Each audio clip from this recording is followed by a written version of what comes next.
ndabaramukije mwese abakunzi ba La Vie Chrétienne TV ubuzima bw'umukristo, ndabipfurije umwaka mushasha.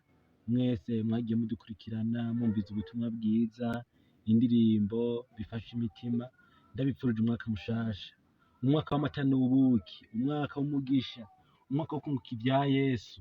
Muze munguke ibya Yesu, ntimuze musubire inyuma, ntimuze mugwe, ntimuzobe inyama z'abadayimoni.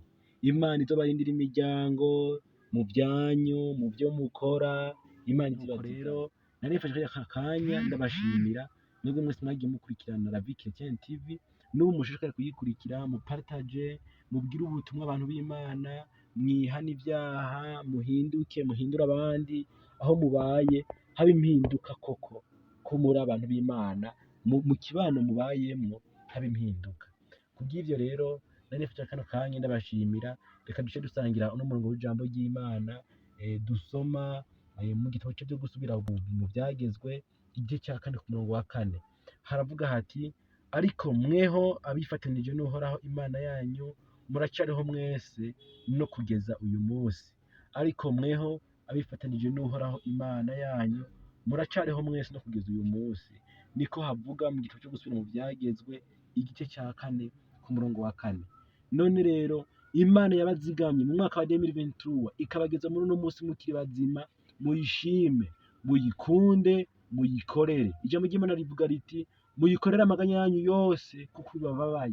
Vyoshe ukabubabaye, vyoshe ukabugwaye, ukaba wagiye uragwaza muri 2023, ukagira ibibazo bitandukanye, ukagira inzara, ukagira amasheke, ukiriga ubusa, ukadadaza ugahomba, ariko ntibigutere gukora icyaha, kuko ijambo ry'Imana rivuga riti: muyikorere amaganya yanyu yose kuko bibabaye.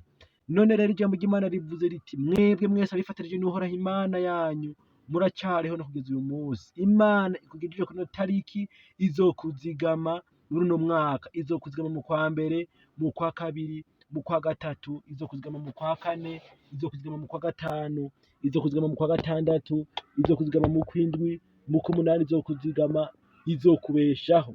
Nuko mwebwe abifatanije n'Imana karamata, ko mukiriho mushishikare gukorera Imana, ko mukiriho mushishikare gukunda Imana yanyu karamata, muyikunde, muyikorere amaganya yanyu yose.